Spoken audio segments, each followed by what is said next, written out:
if you can't draw a box right, you're never gonna draw anything right. Well, kind of. But you might have heard drawing boxes is really important to develop spatial awareness. And that's true. Hell, there's a whole website named like that. And the reason is you can fit pretty much anything inside a box, like a person, a bicycle, a cat, your kid. Not that I did it, of course.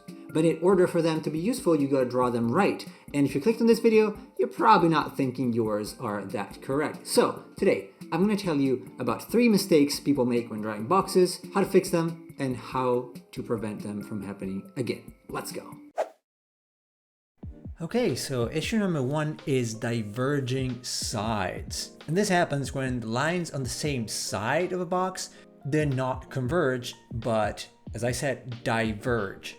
Technically, lines on one side should always go towards the same vanishing point.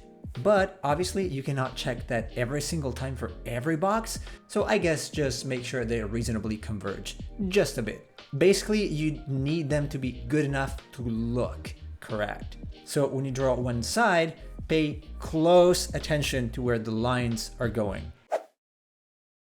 Issue number 2 is the not exactly one-point perspective syndrome. And this also happens with planes, by the way.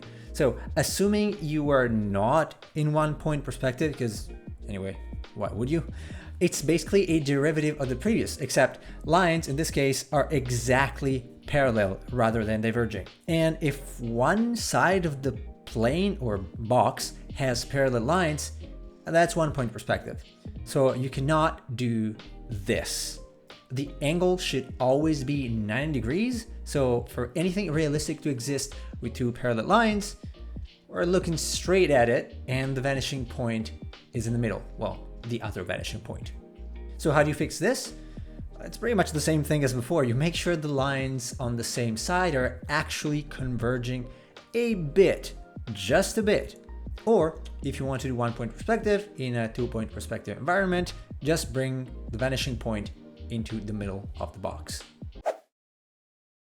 Issue number 3 is misaligned horizon. This is tricky, but let's clarify it with something that's very obvious here.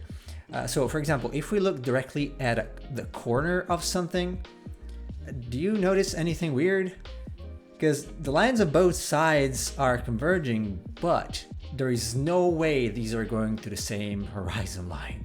The 2 vanishing points need to end up on the same horizon if the surface is flat. So to fix it, I guess the only advice I can offer is to just be reasonable. So you look at both sides and you figure out, well, does it look like they converge more or less towards the same horizon line? Because if not, well, congratulations, you just delivered a dumpster. Quite literally, it's a slanted box. So watch out for that.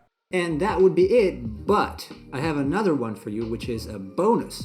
Because I noticed that some people take so long to draw a box. I heard up to 15-20 minutes for a single box. Guys, this is a waste of time. Don't waste your time just drawing boxes because that's not gonna help you improve. Sure, they're useful, but it's a tool and you gotta use it as a tool. Really, you will not improve if you spend 1 hour drawing 4 boxes or 5.